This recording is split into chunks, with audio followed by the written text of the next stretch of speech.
How's it going YouTube? It's Sean here, back today to give you guys a review of the Nike Air Max 1 Premium in the Limeade colorway.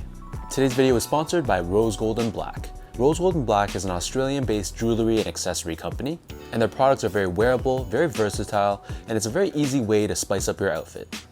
And right now, for my viewers only, through that special link down below, you'll be able to get 25% off your entire purchase for their special September sale. In addition, if you guys use the code VIBE15, so that's VIBE 15 at checkout, you'll get an additional 15% off on top of your order as well. And even for someone like me who doesn't normally wear accessories too much, it's very easy for me to incorporate their pieces into my outfits. So once again, that's Rose Gold and Black. Be sure to check them out, links are down below.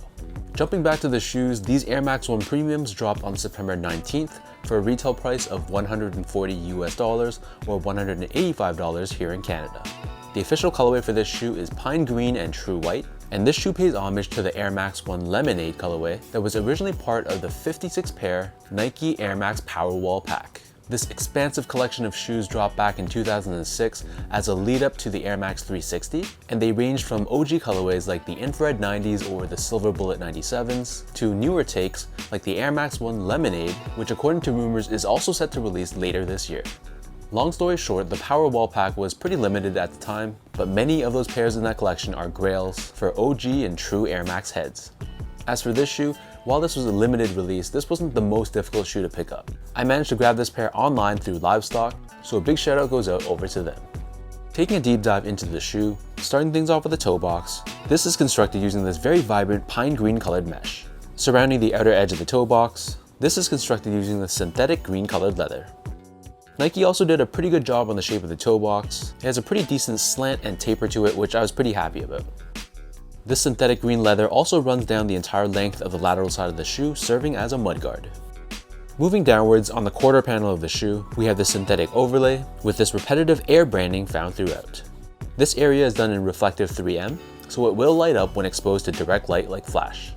Stitched on top of this on both sides of the shoe, we have this patent leather green colored Nike swoosh. And then above this, the top two eyelets are done in yellow. Covering the top of the ankle collar area, this is constructed out of this green colored nylon, and then covering the back heel, we have more of that repetitive air branding, with the air branding right in the center done in yellow. For the laces, these come with a flat style lace done in this very faint yellow color, and I personally find that this complements the look of the shoe perfectly. If this is not your thing, they also give you 3 extra lace options, so there's a white colored lace, a green colored lace, and a striped green lace as well. Underneath the laces, we have this nylon tongue, and at the very top, we have this Nike branding done on this lime graphic. The interior of the shoe is lined in this white colored textile, and then taking out the insole, these come with a very fun and very crazy looking insole, and it features whole limes and sliced limes throughout. The upper of these Air Max 1s sits atop this white colored polyurethane foam midsole. Underneath the heel, we have this cutout which reveals the Nike airsole unit that's found within the midsole, and in this case, the air unit itself is done in this faint or pale yellow color. Turning the shoe over to the bottom, so here we have your classic Air Max 1 outsole. This is entirely done in this black colored rubber, and we have Nike Air branding underneath the heel. To me, these fit exactly the same as most of my other Air Max 1s, so whatever size you normally wear for the Nike Air Max 1, I'd stick with that same size. For me, I'm a true size 10, slightly on the wider side. I got these in my true Air Max 1 size, which is a half size up, 10.5. So if you have narrow or normal width feet, I would recommend sticking true to size. But based on my personal experience, I find that if you have wide feet, the Air Max 1 feels more comfortable going up a half size. But your mileage may vary, and if possible, I just try on any Air Max 1 that you can to get a sense of how they fit. Next up, in terms of comfort, the Air Max 1 is a shoe from 1987, so it's not going to be the most comfortable shoe out there, but this is strictly just going to be a casual use lifestyle sneaker. So from that respect, it's going to be fine just to wear them casually. You're not going to really feel the air unit within the shoe, but at the same time, they're not completely uncomfortable either. Last but not least, touching quickly upon the quality of this shoe, this is the one area of the sneaker I was a little bit disappointed in. The leathers they used felt very synthetic and had a very stiff and plastic feel to them. And I've never owned the original Lemonade pair from the Powerwall pack, so I'm not sure if this is like a one-to-one replication, but regardless, the quality of the materials, they were a little bit lacking. The quarter panel is probably the area I was most concerned about. So after wearing these for just like 2 or 3 hours, you can already see the panel start to crack, which is pretty concerning in my opinion, and it's something I think you guys should know.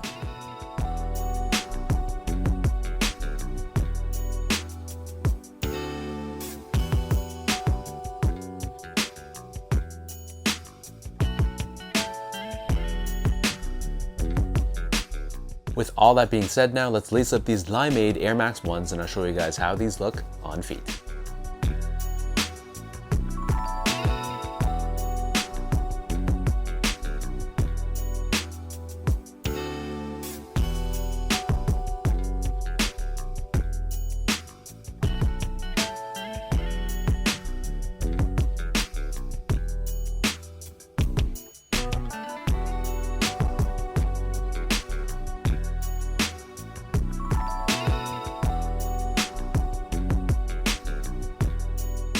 This is definitely not a shoe for everyone. I've heard people that love the colorway on this pair, but on the flip side, I've seen a lot of people also hating on this pair as well.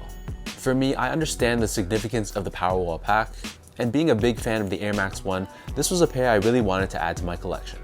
I'll be honest, this is not a colorway I'm gonna see myself wearing too much, and it is pretty loud and it's pretty hard to pull off, I think. But from a significant standpoint and its ties to the Air Max 1's history, I think this is a pair that I wanna hold on to.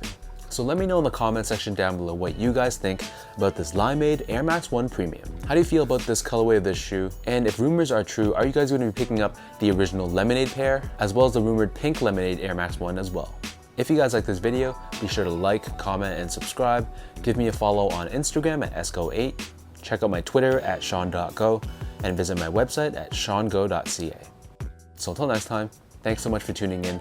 Hopefully you guys enjoyed watching this video, and I'll catch you guys all in my next review.